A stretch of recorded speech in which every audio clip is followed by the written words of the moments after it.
From the following information calculate gross profit ratio. So gross profit ratio हमें यहाँ पे निकालना है। क्रेडिट सेल्स 10 लाख रुपीज़ है, परचेजेस 6 लैक्स है, कैरेज इनवर्ड्स 20,000 है। कैरेज इनवर्ड्स आपका डायरेक्ट एक्सपेंस हो गया। डिक्रीज इन इन्वेंट्री 20,000 है, डिक्रीज इन इन्वेंट्री 20 है। रिटर्न्स आउटवर्ड 20,000 है। वेजेस 1 लाख है। Rate of credit sale to cash sale, credit sale का कैश सेल से जो रेशियो है 4:1 यहाँ पर लिखा हुआ है। हमें निकालना है gross profit ratio. Gross profit ratio के लिए हमें ग्रॉस प्रॉफिट चाहिए और नेट सेल्स हमें चाहिए। सोचिए ज़रा कैसे निकालेंगे, एक एक करके। पहले नेट सेल्स निकालते हैं। नेट सेल्स या रेवेन्यू फ्रॉम ऑपरेशंस कितना होगा, कितना होगा बेसिकली निकालना कैसे, तरीका आपको सोचना है।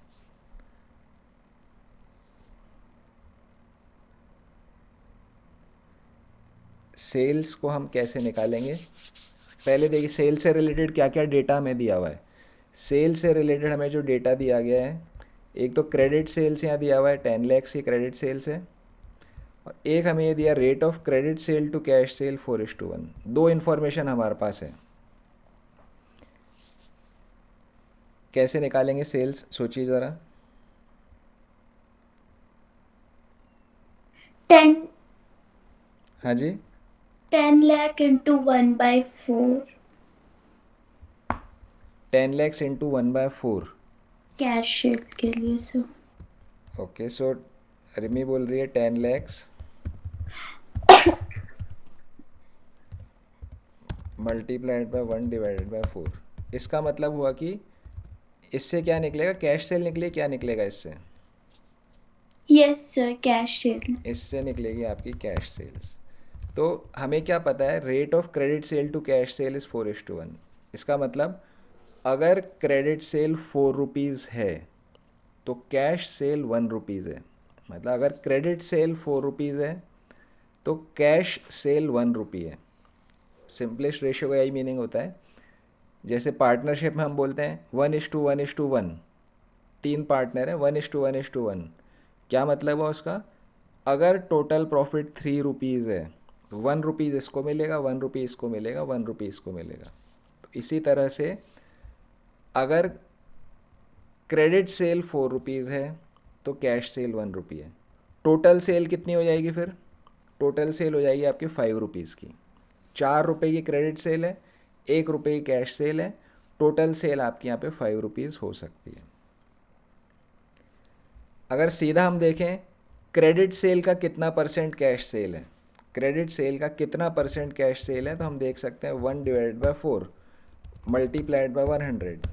तो 25% जो है वो क्रेडिट सेल का परसेंटेज अगर देखेंगे तो cash sale is 25% of cash credit sales. तो अगर क्रेडिट सेल आपकी 10 लाख रुपीज़ है तो कैश सेल कितना हो जाएगा, 25/100 इंटू 10 लैक्स, तो 2,50,000 यहाँ पर आपकी कैश सेल्स यहाँ पर निकल जाएगी। तो ये ठीक था, 10 लाख इंटू 1/4, 2.5 लाख रुपये यहाँ पर आपका आंसर आ जाएगा। तो क्रेडिट सेल 10 लैक्स है, कैश सेल 2,50,000 है। टोटल सेल्स कितनी हो गई, टोटल सेल्स आपकी यहाँ पर हो गई 12,50,000। टोटल सेल्स हो गई 12,50,000।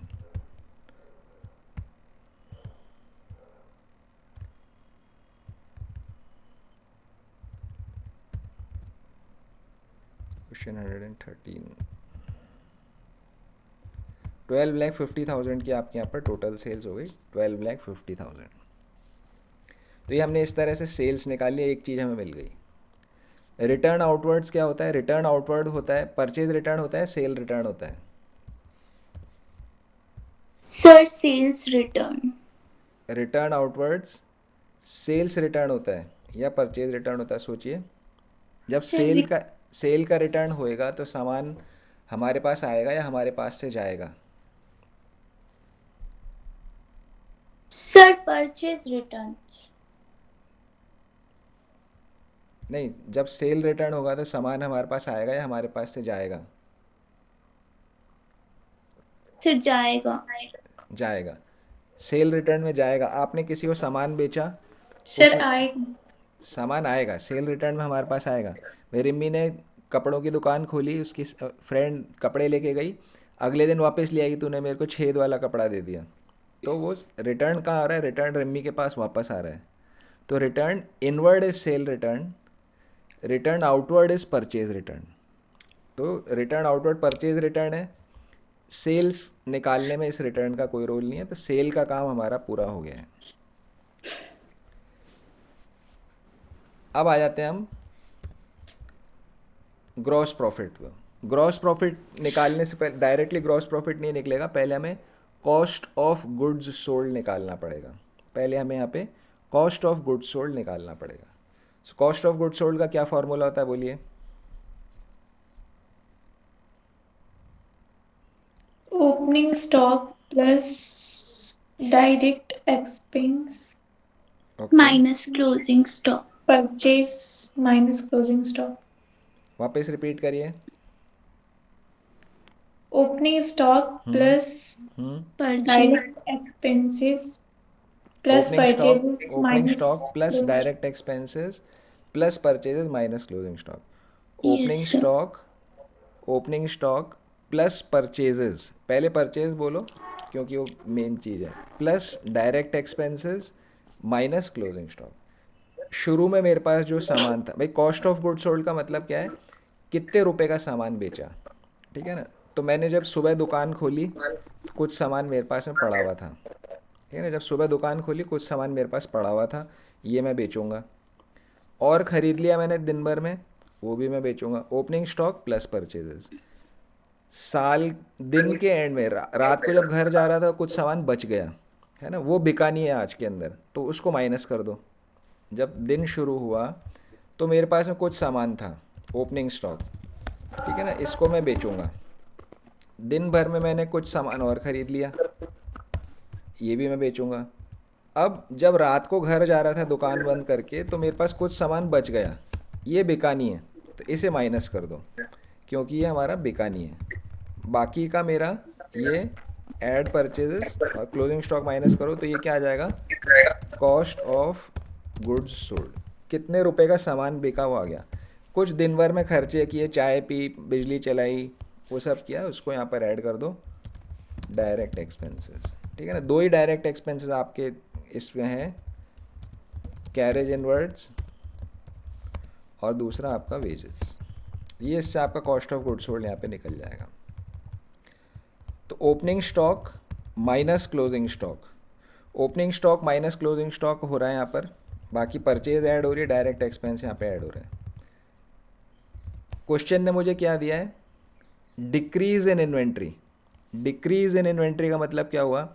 साल के शुरू में जितना स्टॉक मेरे पास था, साल के एंड में मेरे पास स्टॉक कम बचा, तो ओपनिंग ज़्यादा हुआ या क्लोजिंग ज़्यादा हुआ?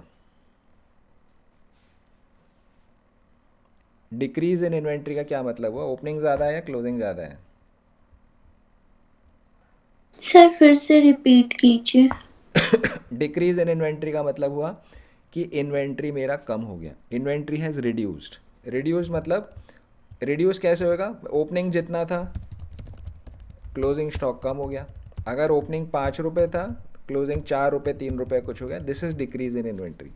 डिक्रीज, कम हो गया इन्वेंट्री आपका, ये डिक्रीज का मतलब। तो जब डिक्रीज इन इन्वेंट्री लिखा होगा इसका मतलब है कि opening stock is greater than closing stock. Opening stock जो है वो क्लोजिंग स्टॉक से ज़्यादा है। तो ठीक है, हम हमारा फॉर्मूला लिखते हैं यहाँ पे, इस तरह से हम लिख देते हैं, ओपनिंग स्टॉक, नहीं इसकी जगह लिखते हैं minus closing stock plus purchases plus direct expenses. ये हमारा कॉस्ट ऑफ गुड्स सोल्ड का फॉर्मूला हो गया। अब opening minus closing, opening minus closing है, इसको हम चेंज इन स्टॉक भी बोल सकते हैं। जो ये वाला पोर्शन है इसे हम चेंज इन स्टॉक भी बोलेंगे, या हम इसे excess of closing over opening बोलेंगे। दोनों का मीनिंग सेम है। अगर excess of closing over opening हुआ तो ये माइनस में होएगा। फिर अगर excess of closing over opening है तो ये माइनस में होएगा। आज एक नई टर्म मिल गई, decrease in inventory. Decrease in inventory भी सेम यही चीज़ है, एक्सेस ऑफ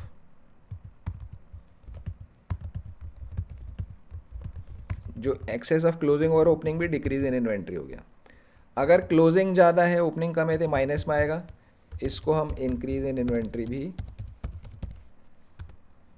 बोल सकते हैं। तो ये दोनों सेम है, माइनस में आएंगे दोनों, इसको हम ब्लू कलर कर रहे हैं। और ये ये चारों चीज़ें जो आपकी है ये सेम, आपकी आपके पास नोट कर लो, आप भूल जाओगे अदरवाइज इसको। ये सारी चीज़ें आपकी सेम है, इसे आप नोट कर लीजिए। 4-5 तरह से टर्म आ रही है, ओपनिंग माइनस क्लोजिंग, या फिर बोलो चेंज इन स्टॉक, या बोलो excess of closing over opening, या डिक्रीज इन इन्वेंट्री। और excess of closing over opening increase in inventory जो है ये माइनस में आएगा।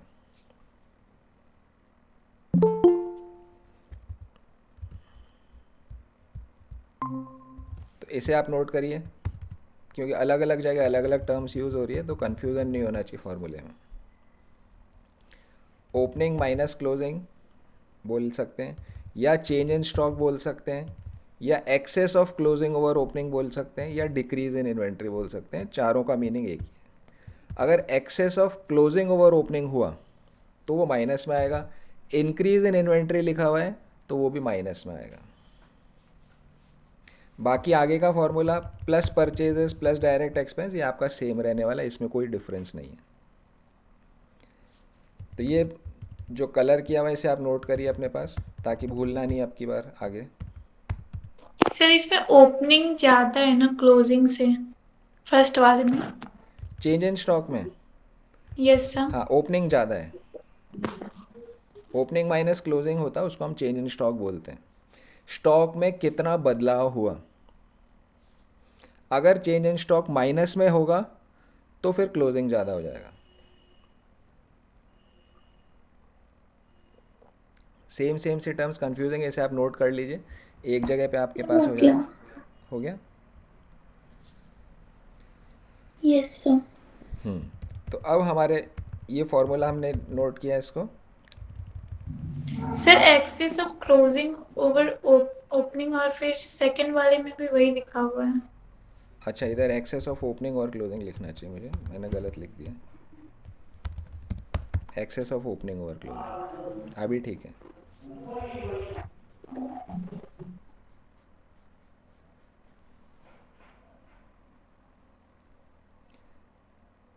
ओके, तो अब इसको फॉर्मूले को लगा के हम करंट वाला क्वेश्चन सॉल्व करते हैं। परचेजेस 6 लाख रुपीज़ की है। देखो एक एक करके, ओपनिंग स्टॉक ये हमने पूरा फार्मूला लिख लिया, opening stock minus closing stock plus net purchase plus direct expense, ये फार्मूला हमने लिख लिया। ओपनिंग माइनस क्लोजिंग को हमने सीधा लिख दिया decrease in inventory plus net purchase plus direct expenses, ये फार्मूला अभी अभी हमने समझ लिया है। डिक्रीज इन इन्वेंट्री क्वेश्चन में कितना दिया है 20,000, ये रहा 20,000, ये हमने 20,000 डाल दिया। परचेजेस 6 लैक्स है, रिटर्न आउटवर्ड्स 20,000 है, तो नेट परचेजेस आपका 5,80,000 हो जाएगा। 6 lakhs minus 20,000, net purchases will be 5,80,000। Direct expenses कितना होगा, कैरेज इनवर्ड दिया हुआ है, वेजेस भी दिया हुआ है, दोनों को ऐड करो।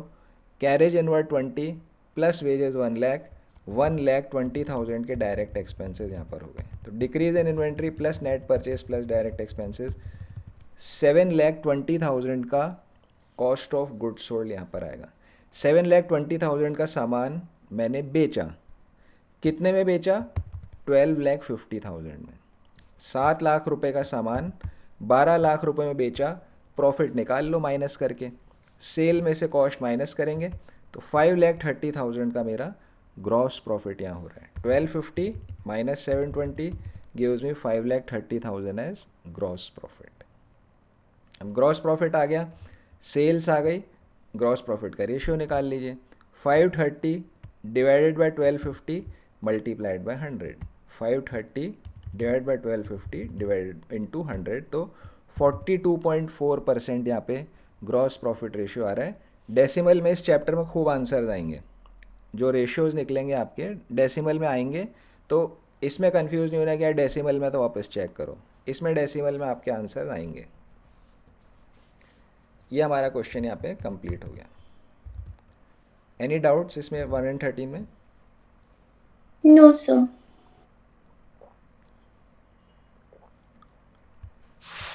No sir.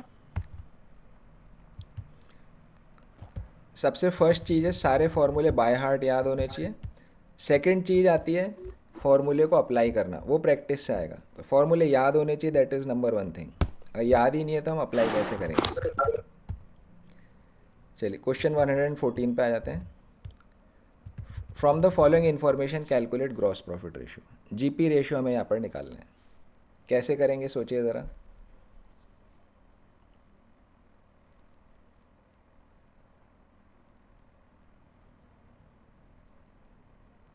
इसे आप करिए, सेल्फ करिए। क्वेश्चन 114 सबको अपनी नोटबुक में करना है।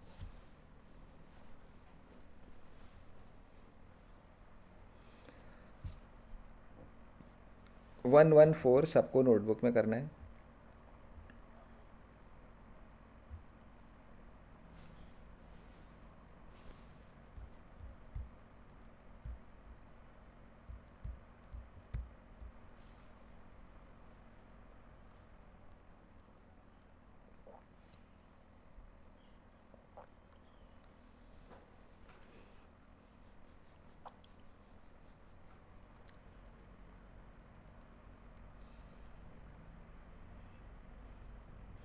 ये 2020 में क्वेश्चन आया है।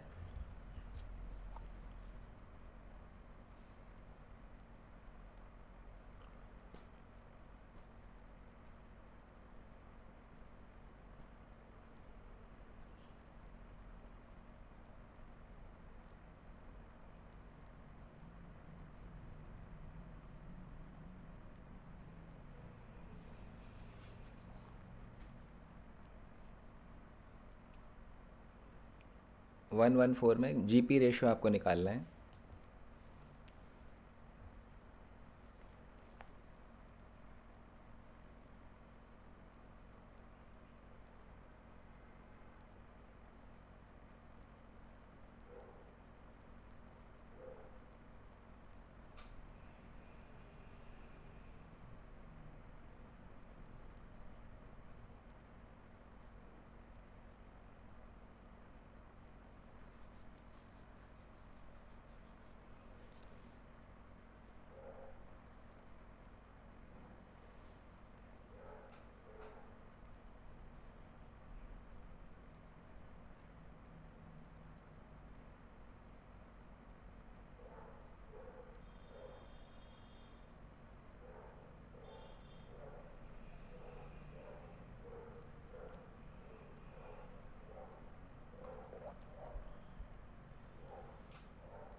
ग्रॉस प्रॉफिट रेशियो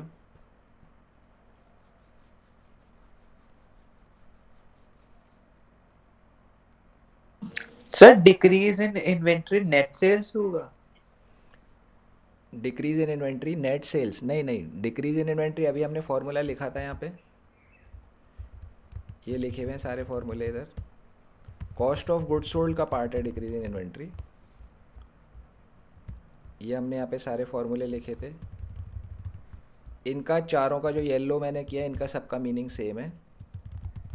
जो ब्लू कलर कर रहे हैं ये माइनस में है, मीनिंग वही है बट माइनस में है। और ये फॉर्मूला किस चीज़ का है? COGS का, कॉस्ट ऑफ गुड्स सोल्ड का। Cost of goods sold is equal to opening minus closing plus purchases plus direct expenses. Direct expenses दो तरह के हैं, wages plus carriage inwards. Opening minus closing की जगह चेंज इन स्टॉक भी लिख सकते हैं, एक्सेस ऑफ ओपनिंग और क्लोजिंग भी लिख सकते हैं, डिक्रीज इन इन्वेंट्री भी लिख सकते हैं ओपनिंग माइनस क्लोजिंग की जगह पे। ओपनिंग माइनस की क्लोजिंग की जगह पे ब्लू वाली जो चीज़ ये भी लिख सकते हैं but it sign will be in minus, sign minus में आएगा।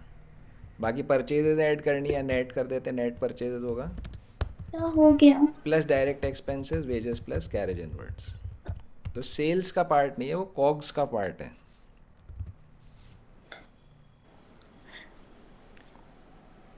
सर हो गया। ओके, आंसर आया आपका? Yes sir. मैच हो गया आंसर? Yes sir. ओके, बाकी लोग करिए।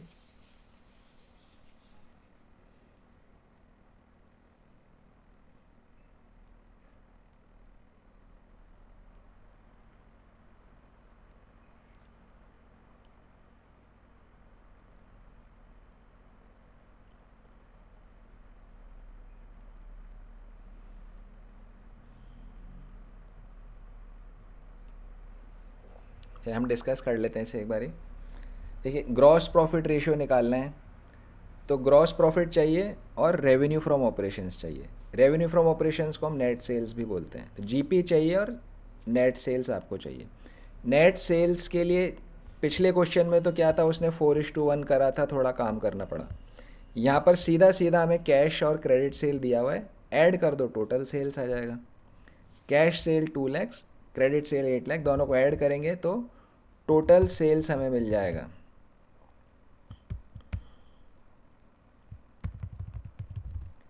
114। कहाँ निकाल रखा है?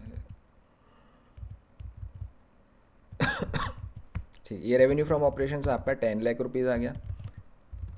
2 लाख प्लस 8 लाख, या तो आप कैश में सामान बेचोगे उधार बेचोगे, दो ही चीज़ें होती है। तो total revenue from operations 10 lakh हो गया। कोई रिटर्न नहीं है, सेल रिटर्न कहीं लिखा हुआ नहीं है। सेल रिटर्न का दूसरा नाम रिटर्न इनवर्ड्स होता है। तो सेल्स में से कुछ भी रिटर्न नहीं है। 10 लाख रुपए मेरी सेल हो गई।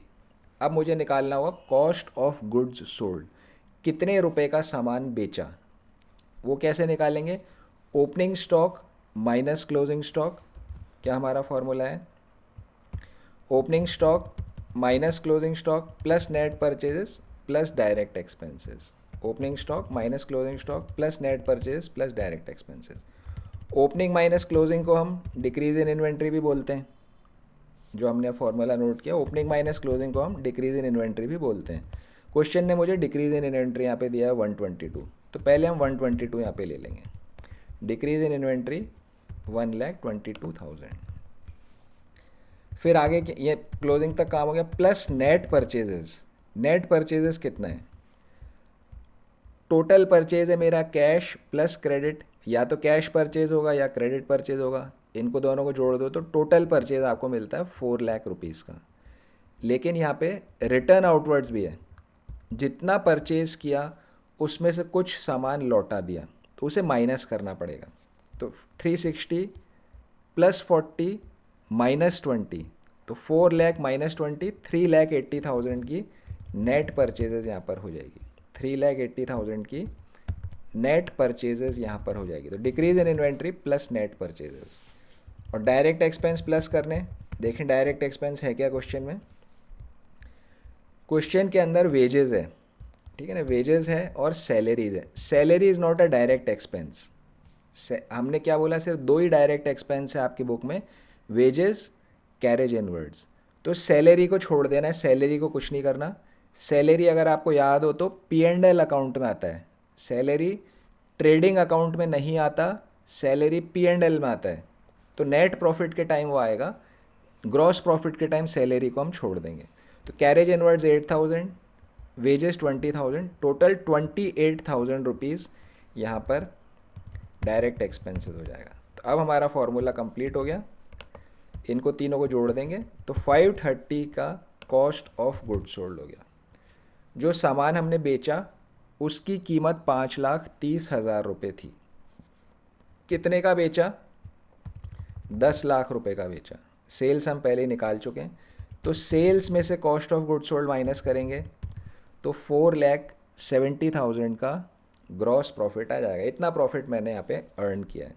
रेशियो निकालना अब आसान है, GP divided by sales 10 lakh into 100, तो 47% का ग्रॉस प्रॉफिट रेशियो हमारा यहाँ पे हो गया। 47% का ग्रॉस प्रॉफिट रेशियो यहाँ पर हो गया। ग्रॉस प्रॉफिट रेशियो जितना ज़्यादा होगा उतना अच्छा होगा, है ना, जितना ज़्यादा होगा उतना अच्छा होगा। अलग अलग रेशियोज़ में अलग अलग चीज़ आएगी। कोई रेशियो ज़्यादा होता है तो अच्छा होता है, कोई रेशियो कम होता है तो अच्छा होता है, तो हम हर रेशियो में डिस्कस करते जाएंगे। प्रॉफिट वाला रेशियो जितना ज़्यादा होगा उतना अच्छा होगा। समझ में आ गया दक्ष ये क्वेश्चन आपको? यस सर, आ गया। श्रेया ने कितना कर लिया था? सर कॉस्ट, कॉस्ट क्या, आगे बोलिए। कॉस्ट, सर बस कॉस्ट निकाला था। कॉस्ट निकाला, कॉस्ट सही निकाल लिया था यस सर। या कॉस्ट में भी कुछ कन्फ्यूज़न था? नो सर, बस कॉस्ट, कुछ नहीं था। ओके ओके, देखो इनको फॉर्मूले को ऐसा नहीं सोचना है कि एग्ज़ाम के दिन याद कर लेंगे, फिर एग्ज़ाम के दिन पर फॉर्मूले रटते रहते हैं, फिर होता है क्या, याद कर लेंगे, फिर थोड़ी देर बाद लगेगा अरे यार ग्रॉस प्रॉफिट का क्या था, अरे यार नेट प्रॉफिट का क्या था। ये फॉर्मूले अगर याद होंगे तो अभी याद होंगे, एग्ज़ाम वाले दिन याद होने वाले नहीं हैं। इसमें बड़ी क्लैरिटी, इतने सारे फॉर्मूले हैं, एग्ज़ाम के दिन आपको इतने चैप्टर रिवाइज करने हैं, बार बार लगेगा कि वो फार्मूला मैं भूल गया, वो फार्मूला मैं भूल गया। तो अभी याद कर लेने, और इतना अच्छे से याद हो जाने चाहिए फार्मूले, जैसे कोई आपसे नाम पूछ रहा है आपका, आप तुरंत अपना नाम बता रहे हो, इस तरह से आपको ये फार्मूले याद होने चाहिए। बार बार रिकॉल करने की कोशिश करो। जब रिकॉल करोगे तो memory is the art of recalling, कि रिकॉल करने की आपको प्रैक्टिस करनी है। जीपी रेशो का क्या फार्मूला था, डायरेक्ट एक्सपेंस का क्या फार्मूला है, नेट परचेजेस का क्या फार्मूला है, इस तरह से आपको ये फार्मूले सब पक्के याद होने चाहिए। चलिए 115 पे आते हैं। अब 115 भी ग्रॉस प्रॉफिट रेशियो का ही फार्मूला है, लेकिन इसमें इसने एक नया रेशियो काम में लिया है। इसने नया रेशियो कौन सा काम में लिया है? इसने यहाँ पर एक रेशियो काम में लिया है, inventory turnover ratio. Inventory turnover ratio ये इसने काम में लिया है। ये रेशियो अलग से हम डिस्कस करेंगे जब हम टर्नओवर रेशियोस पढ़ेंगे। टर्नओवर रेशियो से जब हम पढ़ेंगे तब इस रेशियो को डिस्कस किया जाएगा, लेकिन इसमें भी इसका यूज़ हो रहा है, तो अभी सिर्फ इसका फॉर्मूला हम समझ लेते हैं, बाकी होता क्या है वो सब हम जब इसको पढ़ेंगे तब इसको डिस्कस करेंगे। तो इसका फॉर्मूला एवरेज इन्वेंट्री, इसका फॉर्मूला होता है आपका cost of goods sold. Cost of goods sold का मीनिंग वही है जो हमने पढ़ा, divided by average inventory. Cost of goods sold divided by average inventory. Cost of goods sold का मीनिंग वापस बताने की ज़रूरत नहीं है। एवरेज इन्वेंट्री मतलब किसी भी चीज़ का एवरेज निकालना है तो क्या करते हैं, opening stock plus closing stock, दो चीज़ को जोड़ दो, दो चीज़ जोड़ रहे इसलिए एवरेज निकालने के लिए divided by 2। Opening stock plus closing stock divided by 2, ये एवरेज इन्वेंट्री होता है। Average inventory is equal to opening stock plus closing stock divided by 2। Inventory turnover ratio क्या हो गया, cost of goods sold divided by average inventory. यहाँ पर कोई multiply by 100 नहीं है। जैसे जीपी रेशियो निकालते हो तो मल्टीप्लाई बाय 100 होता है, परसेंटेज में आता है वो, ये परसेंटेज में नहीं आ रहा, ये आपका आंसर बस इसी से आता है, टाइम्स में आता है, कितने टाइम्स हुआ। जैसे कॉस्ट ऑफ गुड्स सोल्ड 10 रुपये है, एवरेज इन्वेंट्री 2 रुपये है, तो इट बिकम्स 5 टाइम्स। इसको हम टाइम्स के अंदर बोलते हैं 5 टाइम्स, 5 गुना, 5 टाइम्स है। तो इसका बेसिकली यूज़ क्या कर रहा है ये, इन्वेंट्री टर्नओवर रेशियो को यूज़ करके हमसे कॉस्ट ऑफ गुड्स सोल्ड निकलवाएगा और फिर उससे हम जीपी रेशियो निकालेंगे। ये यहाँ पर इसलिए इसने इसको यहाँ पर यूज़ किया है, cost of goods sold divided by average inventory. ये हमारा फॉर्मूला इन्वेंट्री टर्नओवर रेशियो का। अब क्वेश्चन देखते हैं। Opening inventory 2 lakhs, closing inventory 120, inventory turnover ratio is 8, selling price is 25% above cost, calculate gross profit ratio. Selling price क्या है, cost से 25% ज़्यादा है, ग्रॉस प्रॉफिट रेशियो यहाँ पर निकालना है। क्या यहाँ पे कॉस्ट ऑफ गुड्स सोल्ड आप निकाल सकते हो? इन्वेंट्री टर्नओवर रेशियो का फॉर्मूला यूज़ करके क्या कॉस्ट ऑफ गुड्स सोल्ड निकाला जा सकता है?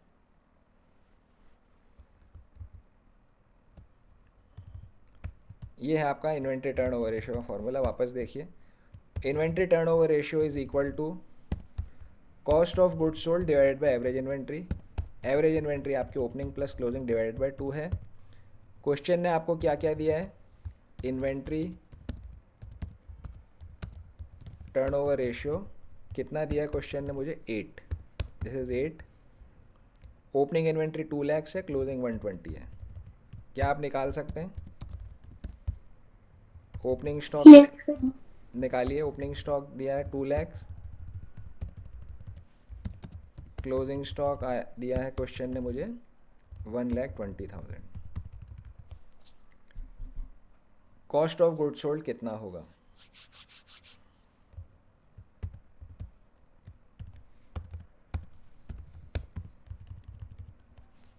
सर 3,20,000। 3,20,000। ओके, बाकी लोग करिए।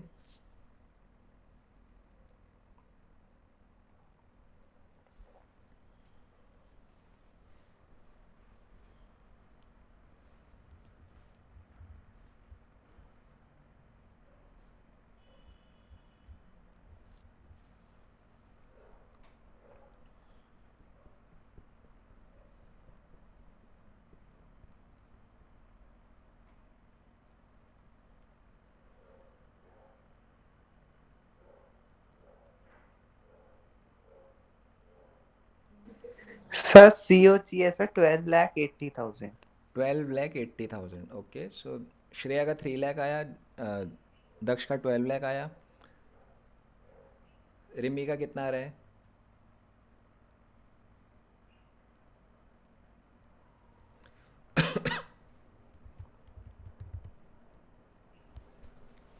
रिमी का शायद आ नहीं रहा, हम सॉल्व कर लेते हैं। So opening plus closing, wait wait. Okay,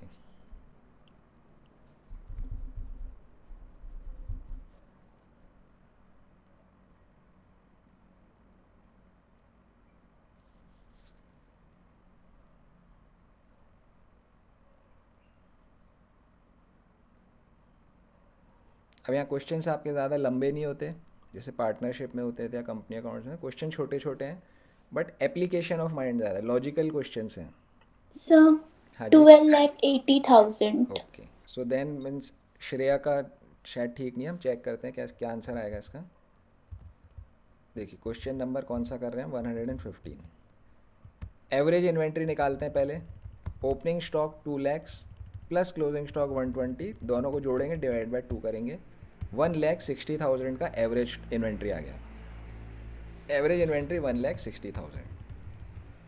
अब इन्वेंट्री टर्नओवर रेशियो का फॉर्मूला लगाएंगे। Inventory turnover ratio is equal to cost of goods sold divided by average inventory. Inventory turnover ratio is 8, cost of goods sold खाली छोड़ दो, हमें निकालना है, divided by 1,60,000। तो 160 को आप 8 से मल्टीप्लाई करोगे तो कॉस्ट ऑफ गुड्स सोल्ड आ जाएगा 12,80,000 रुपीज़। 12,80,000 रुपीज़। श्रेया ने कहाँ गलती करी है? सर मैं ओपनिंग माइनस क्लोजिंग कर दी थी। हाँ, कोई बात नहीं। ओपनिंग माइनस क्लोजिंग होता है हमारा change in stock. Opening minus closing क्या होता है? Change in stock. यहाँ पर क्या है? Average inventory. एवरेज निकालना है आपको, दो चीज़ों का एवरेज निकालना है, उनको जोड़ के आप डिवाइड कर दो, बाय 2 कर दोगे। ठीक है, तो ये 160 आ गया, कॉस्ट ऑफ गुड्स सोल्ड हमारा यहाँ पे निकल गया। अब देखिए कॉस्ट ऑफ गुड्स सोल्ड ऊपर वाले क्वेश्चंस में तो हम निकाल रहे थे opening plus opening minus closing plus purchase plus direct expense से। यहाँ भी कॉस्ट ऑफ गुड्स सोल्ड निकाला, लेकिन निकालने का तरीका बदल गया। यहाँ इन्वेंट्री टर्नओवर रेशियो के थ्रू निकाल रहे हैं, तो कौन सा फॉर्मूला कब अप्लाई करना है ये यहाँ पर प्रैक्टिस आपकी हो रही है। ठीक है ना? कॉस्ट ऑफ गुड्स सोल्ड यहाँ पे निकल गया, वही चीज़ है, जो हम परचेज वगैरह जोड़ के निकालते थे वही चीज़ है, बट उसी को निकालने का तरीका यहाँ पे बदल गया। अब कॉस्ट ऑफ गुड्स सोल्ड यहाँ पे आ गया 1280 का। अब हमें चाहिए सेल्स। सेल्स के लिए क्वेश्चन मुझे क्या दे रहा है, selling price is 25% above cost, selling price is 25% above cost. जितनी आपकी कॉस्ट है बेचने का, जो आपका सेलिंग प्राइस है वो उससे 25% ज़्यादा है। क्या मतलब हुआ, जितनी कॉस्ट है ना, कॉस्ट जितनी है उससे 25% ज़्यादा में आप सामान को बेच रहे हो, कॉस्ट का 25% ज़्यादा। ठीक है जी, तो कॉस्ट मुझे पता है 1280, इस कॉस्ट का 25% इज़ माई प्रॉफिट। बात को समझेंगे, कॉस्ट इज़ 12,80,000।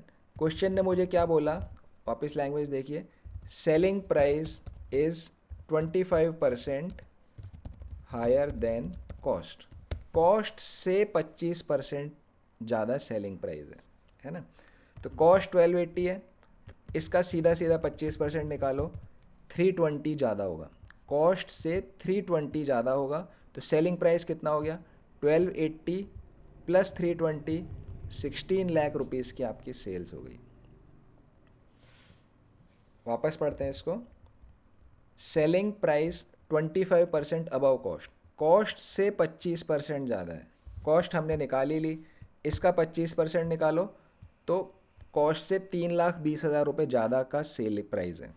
तो 1280 प्लस 320 सेल्स हो गई मेरी 16 लाख रुपीज़ की। Cost of goods sold plus gross profit, cost of goods sold plus gross profit 16 lakh rupees की यहाँ पर सेल्स हो गई।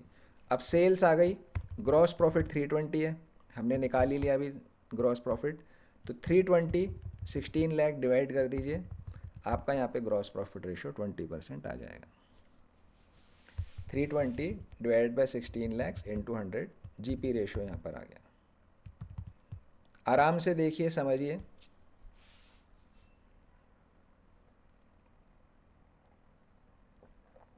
सो कंपनी अकाउंट्स जैसे हमने पढ़ा उसमें क्या होता था, सेम टाइप की चीज़ जैसे शेयर एप्लीकेशन की एंट्री जो है पूरे चैप्टर में वही चल रही है। आपने एक क्वेश्चन छोड़ दिया, कोई बात नहीं, आगे में आ जाएगा, आगे में आ जाएगा, आगे में आ जाएगा, सेम चीज़ चलती रहती है। बट यहाँ ऐसा नहीं है, यहाँ नए नए रेशियोज आ जाएंगे। तो जो कंसेप्ट जिस क्वेश्चन का है वहाँ पर उसको समझना ज़रूरी है। समझ आए श्रेया को? Yes sir. ओके, चलिए आगे बढ़ते हैं। Question 116, a trader carries an average inventory of 1 lakh. अब देखिए यहाँ एवरेज इन्वेंट्री इसने मुझे वैसे ही दे दिया, मुझे opening plus closing divide by 2 करने की ज़रूरत नहीं है। एवरेज इन्वेंट्री 1 लाख इसने मुझे दे दिया। इन्वेंट्री टर्नओवर रेशियो 8 दे दिया। तो कॉस्ट ऑफ गुड्स सोल्ड मैं आराम से निकाल सकता हूँ। कितना होगा cost of goods sold? Sir 8 lakh. 8 lakh. सीधा सीधा हमें दिख गया, मल्टीप्लाई करो, 8 लाख रुपए का कॉस्ट ऑफ गुड्स सोल्ड हो गया। He sells goods at a profit of 25% on cost. जितना कॉस्ट है उसका 25% आपका प्रॉफिट है। तो सेम वही का वही क्वेश्चन है जो 115 था। 2 लाख। हाँ, वही का वही क्वेश्चन है, सिर्फ क्या फ़र्क हो गया, ऊपर ओपनिंग और क्लोजिंग दे दिया, यहाँ एवरेज इन्वेंट्री दे दिया। तो आपको ट्रिक समझ में आ गई कैसे सॉल्व करना क्वेश्चन, तो आपको मज़ा आ जाएगा क्वेश्चन करने का। तो यहाँ जीपी आपका आराम से निकल गया। देखिए, inventory turnover ratio is equal to 8 cost of goods sold divided by average inventory. तो कॉस्ट ऑफ गुड्स सोल्ड कितना होगा, 8 multiplied by 1 lakh, 8 lakh rupees का कॉस्ट ऑफ गुड्स सोल्ड यहाँ पर आ गया, 8 लाख रुपये। सेलिंग प्राइस कॉस्ट से 25% ज़्यादा है, तो 8 लाख का 25% इज 2 लैक्स। तो प्रॉफिट हमें पता पड़ गया, 2 लाख रुपए का प्रॉफिट है। कॉस्ट 8 लाख है, प्रॉफिट इज 2 लैक्स, तो 8 + 2 10 लाख रुपीज़ आपकी यहाँ पे सेल्स हो गई। Cost is 8 lakhs, profit is 2 lakhs, total sales is 10 lakh rupees. GP ratio आप निकाल लेंगे, 2 lakh divide by 10 lakhs into 100। Same to same question है, सिर्फ यहाँ पे एवरेज इन्वेंट्री निकालना नहीं पड़ा, क्वेश्चन ने हमें डायरेक्टली दे दिया है। समझ आ गया रिम्मी? Yes sir. ओके, आगे बढ़ते हैं। Question 117, calculate GP ratio. Average inventory यहाँ 320 दे दिया इसने मुझे, इन्वेंट्री टर्नओवर रेशियो 8 दे दिया, तो तुरंत हम कॉस्ट ऑफ गुड्स सोल्ड यहाँ से निकाल सकते हैं। अब देखिए, अब इसने एक और नया रेशियो यहाँ काम में ले लिया, trade receivables turnover ratio, trade receivables turnover ratio. तो इन्वेंट्री टर्न ओवर रेशियो जो होता है आपका, उसमें होता है cost of goods sold divided by average inventory. ये हमने फॉर्मूला सीखा था, inventory turnover ratio cost of goods sold divided by average inventory. Trade receivables turnover ratio का क्या फॉर्मूला है, net credit sales divided by average trade receivables. Net credit sales divided by average trade receivables. Trade receivables क्या होता है, what is trade receivables? Trade receivables basically आपके debtors हो गए। जो ट्रेड रिसीवेबल्स हैं आपके डेटर्स हो गए। तो एवरेज ट्रेड रिसीवेबल कैसे निकालेंगे, opening trade receivables plus closing trade receivables divided by 2। Average निकालना है तो दोनों ओपनिंग क्लोजिंग जोड़ दो ट्रेड रिसीवेबल का, डिवाइड बाय 2। जैसे इन्वेंट्री का एवरेज निकाल रहे थे, ऐसे ही हम ट्रेड रिसीवेबल का एवरेज निकाल देंगे। तो ये ट्रेड रिसीवेबल का एवरेज हमें यहाँ पे मिल गया। एक दूसरी क्या बची, क्रेडिट सेल। क्रेडिट सेल का मतलब हमें मालूम ही है, क्रेडिट सेल का। तो इसको जो आप करोगे तो आपको यहाँ पे ट्रेड रिसीवेबल टर्नओवर रेशियो मिल जाएगा, TRTR, trade receivable turnover ratio. तो ये क्यों यूज़ हो रहा है, सेल निकालने का नया तरीका। ऊपर के क्वेश्चंस में सेल हमने कैसे निकाला, कैश प्लस क्रेडिट करके। अब यहाँ पर क्रेडिट सेल इस नए फॉर्मूले से निकाला जा रहा है, तो हम इसे अप्लाई करते हैं। देखिए, कॉस्ट ऑफ गुड्स सोल्ड आप आराम से निकाल सकते हो, एवरेज इन्वेंट्री दिया हुआ है, इन्वेंट्री टर्नओवर दिया है, मल्टीप्लाई कर दीजिए, कॉस्ट ऑफ गुड्स सोल्ड आपको मिल जाएगा 25,60,000।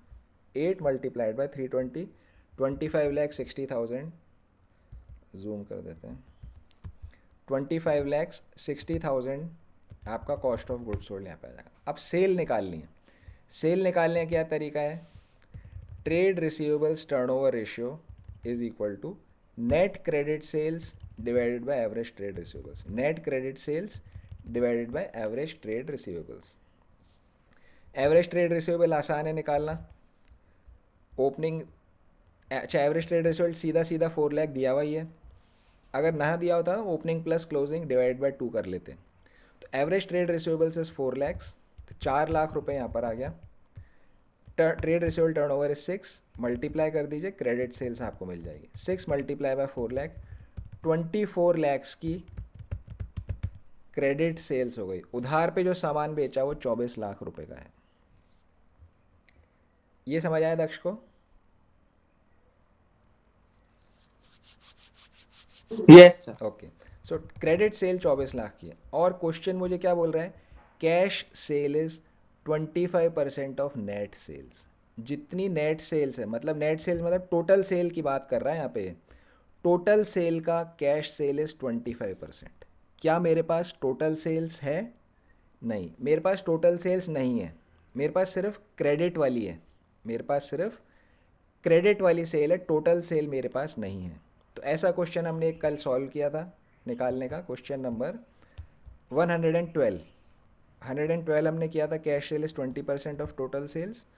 उसी तरह से यहाँ पे cash sale is 25% of net sale. Total sale लिखो चाहे नेट सेल लिखो, एक ही बात है। तो जिसका परसेंटेज निकालना है वही चीज़ मेरे पास नहीं है, तो इसलिए मैं उसको 100 मानूंगा। तो लेट नेट सेल्स भी 100, नेट सेल्स को हम क्या मानेंगे, 100 हो जाएगा। तो कैश सेल मेरी कितनी हो जाएगी फिर, 25 की, क्योंकि टोटल सेल का 25% कैश सेल है। तो जिसका परसेंटेज दिया हुआ है उसको 100 मानना है। तो 100 है, कैश सेल 25 है, तो क्रेडिट सेल कितनी हो जाएगी मेरी, credit sale will be 100 minus 25, it will be 75। अगर मुझे यहाँ पे देता cash cell 25% of credit cell, अगर क्रेडिट का 25 देता मैं सीधा सीधा मल्टीप्लाई कर लेता, 25% निकाल लेता, क्योंकि क्रेडिट सेल मेरे पास है, क्रेडिट सेल मैं निकाल चुका हूँ। क्रेडिट सेल मेरे पास में यहाँ पर 24 लैक्स की है। अगर कैश इसका 25% होती हम सीधा निकाल लेते हैं, बट वो एक्चुअल में टोटल सेल का, इसलिए हम सीधा सीधा निकाल नहीं सकते। तो नेट सेल को 100 मानिए, कैश 25 हो जाएगा, क्रेडिट 75 हो जाएगा। अब हमारे पास कौन सी फिगर है एक्चुअल, क्रेडिट वाली है 24 लैक्स, ठीक है ना। अब हमें क्या चाहिए, टोटल सेल चाहिए। जो चीज़ निकालनी है उसको ऊपर रखेंगे, जो चीज़ निकालनी है उसको ऊपर रखेंगे, जो मालूम है 75 उसको नीचे रखेंगे, मल्टीप्लाई कर देंगे एक्चुअल फिगर से। तो ये आपका आ गया 100/75 इंटू 24 लैक्स। इसे जब आप सॉल्व करोगे तो आपकी टोटल सेल्स आ जाएगी 32 लैक्स की, आपके यहाँ पे टोटल सेल्स आ जाएगी। इसको वर्किंग को यहीं ले आते हैं।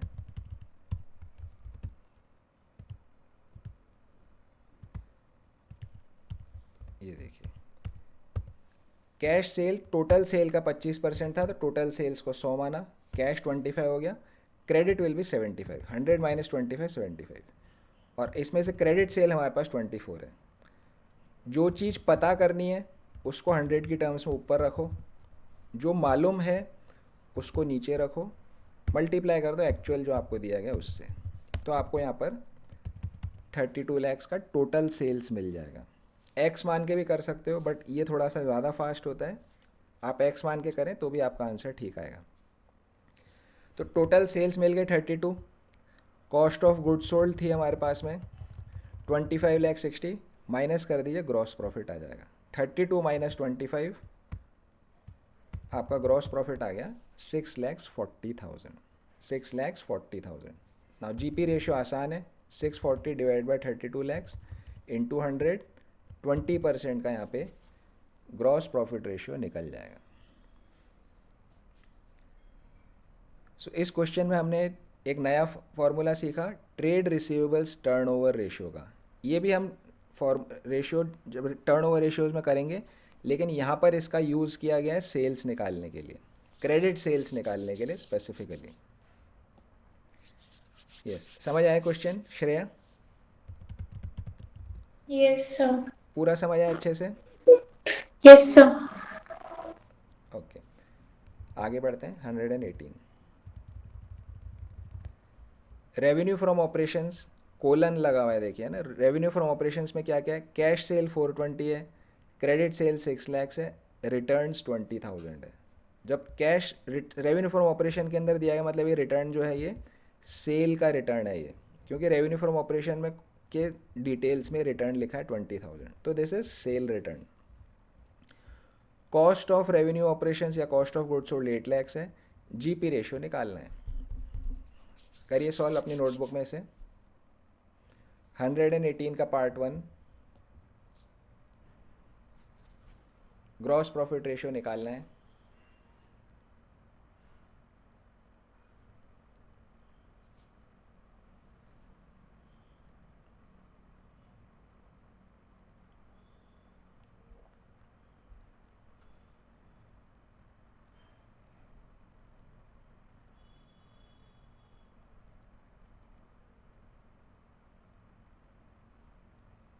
यूजुअली रिटर्न पे लिखा होता है या परचेज रिटर्न है या सेल रिटर्न है या रिटर्न आउटवर्ड इनवर्ड कुछ लिखा होता है, पर यहाँ रेवेन्यू फ्रॉम ऑपरेशन की डिटेल्स में आ रही है, मतलब ये सेल रिटर्न है।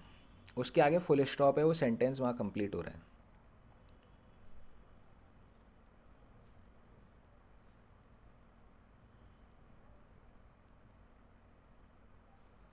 सर 20%। 20% आ गया, ओके ठीक है। बाकी लोग करिए।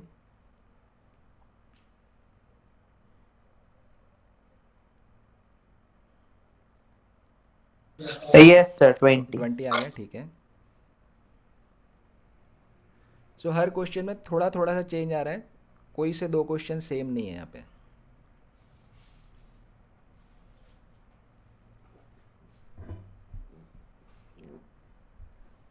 रिमी का हो रहा है? Yes sir 20%। 20% आ गया, ओके ठीक है। सो देन अब इसका पॉइंट नंबर 3 देखिए, पॉइंट नंबर 3, 118 का पॉइंट नंबर 3, क्यों 2 और 3 सेम सा ही है बिल्कुल। 3 देखिए, opening inventory 1 lakhs, closing inventory 60,000, तो एवरेज इन्वेंट्री आप यहाँ निकाल सकते हो। इन्वेंट्री टर्नओवर 8 टाइम्स दिया हुआ है, कॉस्ट ऑफ गुड्स सोल्ड निकल जाएगा। Selling prices 25% above cost, cost से 25% ज़्यादा है सेलिंग प्राइस। क्या ऐसा क्वेश्चन हमने किया अभी? Yes sir. अभी किया हमने पीछे। ये हमारा क्वेश्चन नंबर 116 115 दोनों यही थे, सेम यही थे। तो 115 116 और ये 118 का पॉइंट 3 सर 20। सेम है बिल्कुल।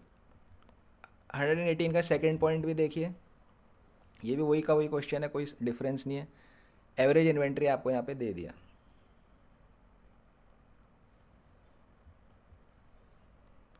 तो 118 भी आपका आराम से हो जाएगा। अब जो 119 क्वेश्चन है यानी इसे आप रीड करिए, ये डिफरेंट टाइप का क्वेश्चन है। इसमें कुछ कैलकुलेशन नहीं करना होता, इसमें हमें ये बेसिकली आपकी रेशियो की अंडरस्टैंडिंग चेक कर रहा है, आपकी रेशियो की अंडरस्टैंडिंग चेक कर रहा है कि आप रेशियो का मतलब क्या होता है असल में, उसका कितना आपको सेंस है। तो इसने मुझे बता दिया ग्रॉस प्रॉफिट रेशियो 25% है, कोई कंपनी है उसका जीपी रेशियो 25% है। State giving reasons which of the following transactions will increase decrease no change the GP ratio. कुछ ट्रांजेक्शन्स इसने यहाँ दे दिए, ये पूछ रहा है कि इनमें से कौन सा ट्रांजेक्शन से ग्रॉस प्रॉफिट रेशियो पे फ़र्क पड़ेगा, वो बढ़ जाएगा, घट जाएगा, या उसमें कोई चेंज नहीं आएगा। तो जब आप बिज़नेस करते हो, आप कॉमर्स पढ़ रहे हो, कॉमर्स आपने स्ट्रीम सेलेक्ट किया है, तो बेसिकली आपका जो भी वर्क एरिया होगा, या बड़े होगे तो किसी न किसी तरह से आप बिज़नेस के अंदर इन्वॉल्व होगे। ज़रूरी नहीं है कि आपका खुद का बिज़नेस हो, आप कहीं काम कर रहे हो, किसी कंपनी में काम कर रहे हो, तो आप कमर्शियल साइड में आप होंगे, है ना। साइंस या रिसर्च करना या सेल्स मार्केटिंग करना, वो सब आपका काम नहीं होगा, आपका काम बिज़नेस से रिलेटेड होगा। तो ये सेंस होना चाहिए कि क्या काम किया, बिज़नेस में क्या करना है जिससे मेरी प्रॉफिटेबिलिटी कम ना हो, है ना। तो हर ट्रांजैक्शन का आपको इम्पैक्ट पता होना चाहिए। अगर मैंने ऐसा किया तो मेरा प्रॉफिट कम हो जाएगा, ऐसा किया तो प्रॉफिट ज़्यादा हो जाएगा, ऐसा किया तो मेरा इन्वेंट्री बढ़ जाएगा, ऐसा किया तो इन्वेंट्री कम हो जाएगा। तो हर एक बैलेंस शीट या पी&एल के आइटम पे कुछ काम करने का क्या फ़र्क पड़ेगा, वो हमें यहाँ पर समझना होता है। तो यहाँ इसने जीपी रेशियो 25% दिया। अब ये बोल रहा है कि अगर मैंने 50,000 रुपये का सामान खरीदा तो मेरा जीपी रेशियो बढ़ जाएगा या घट जाएगा। Sir decrease. क्यों डिक्रीज हो जाएगा? सर क्योंकि कॉस्ट इंक्रीज कर जाएगा। कॉस्ट इंक्रीज कर रहा है, आपकी बात बिल्कुल ठीक है कि मेरा फॉर्मूला होता है opening stock plus purchase minus closing stock, है ना। तो मेरी बेसिकली मैंने 50,000 रुपये का सामान खरीद लिया तो इससे मेरी कॉस्ट बढ़ जाएगी, आपकी बात ठीक है। लेकिन मैंने सामान खरीदा तो मेरा स्टॉक में भी तो बढ़ जाएगा, वो परचेज बढ़ जाएगी, स्टॉक भी मेरा बढ़ जाएगा, क्लोजिंग स्टॉक विल इंक्रीज। तो अगर ऐसे क्वेश्चंस का आपको डायरेक्टली समझ नहीं आता तो एक एग्जांपल बना लो। मान लीजिए opening stock is 20,000, purchase is 5 lakhs, कुछ भी रैंडम नंबर आप बना लिए, क्लोजिंग स्टॉक इज़ 30,000, ठीक है ना। अब मैंने सामान खरीदा, मैंने 50,000 का सामान खरीदा, ओपनिंग स्टॉक सेम रहेगा, साल के शुरू का है। 50 का सामान खरीदा तो 5 लाख प्लस 50,000, परचेज 550 की हो जाएगी। जो सामान खरीदा वो स्टॉक में भी चला जाएगा, स्टॉक में भी है वो, 30 प्लस 50 80 का यहाँ पर मेरा स्टॉक हो जाएगा। अब यहाँ कॉस्ट ऑफ गुड्स सोल्ड कितनी आ रही है, 20 प्लस 50 माइनस दिस, 490 की आ रही है। यहाँ कितने की आ रही है, यहाँ भी 490 आ रही है। तो जब cost of goods sold is same तो मेरा जीपी रेशियो पे, ग्रॉस प्रॉफिट पे कोई फ़र्क यहाँ पड़ने वाला नहीं है। सामान सिर्फ खरीदा है, सामान खरीदने से मेरा रेशियो कैसे बदल जाएगा, मैंने सिर्फ सामान खरीदा है। आप बिज़नेस कर रहे हो, आपने सामान खरीदा तो आपका प्रॉफिट रेशियो थोड़ी ना चेंज हो जाएगा। प्रॉफिट रेशियो कब चेंज होएगा, जब उस सामान को आप कम या ज़्यादा भाव में बेचोगे, तब रेशियो आपका बदलेगा, अदरवाइज रेशियो इज सेम।